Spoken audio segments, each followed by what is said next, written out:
Terdampak bencana angin puting beliung pada akhir bulan Maret lalu, 65 rumah di Kelurahan Gedawang, Banyumanik, Semarang mendapat bantuan dari pemerintah Kota Semarang.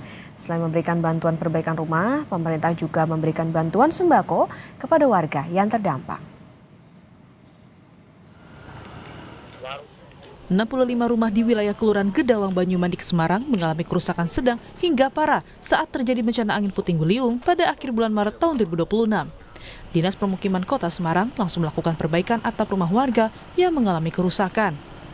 Selain bantuan perbaikan rumah dengan menggunakan anggaran tanggap darurat bencana, pemerintah juga menggandeng beberapa CSR untuk ikut membantu warga yang terdampak bencana. Wali Kota Semarang saat melakukan kunjungan di salah satu rumah yang masuk mengalami kerusakan mengaku akan memberikan bantuan perbaikan atap rumah yang mengalami kerusakan akibat bencana puting beliung. Selain bantuan perbaikan pada rumah, pemerintah Kota Semarang juga memberikan bantuan bahan pangan kepada warga yang terdampak. Terima kasih nomor satu pada warga masyarakat yang guyup, rukun. Yang kedua kepada tim Pemkot yang gercep dan kepada keluarga yang tertimpa bencana. Kami sampaikan keprihatinan. Fenomena dari bencana ini yang disampaikan oleh BPBD nanti akan dilihat kembali penyebabnya karena baru kali ini Kelurahan Gedawang kena angin puting beliung. Mengapa dan bagaimana itu bisa terjadi nanti akan terjawab ketika sudah dilakukan kajian. Kepala BPBD Kota Semarang menambahkan pada awal Januari hingga Maret tahun 2026, kejadian bencana angin puting beliung telah mengakibatkan 1 orang korban meninggal dunia dan ada 140 rumah alami kerusakan di beberapa wilayah Kota Semarang.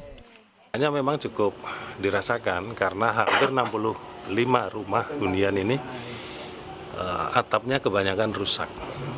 Dan saat kami datang melakukan asesmen ya memang kerusakannya rata-rata di atap ya, hampir kerusakan 80%. Ini merupakan hal yang baru bagi BPBD karena Kelurahan Gedawang dalam catatan kami ini tidak pernah terjadi angin puting beliung. Diharapkan dengan adanya pemberian bantuan perbaikan rumah pada warga yang terdampak bencana dapat memberikan manfaat bagi masyarakat.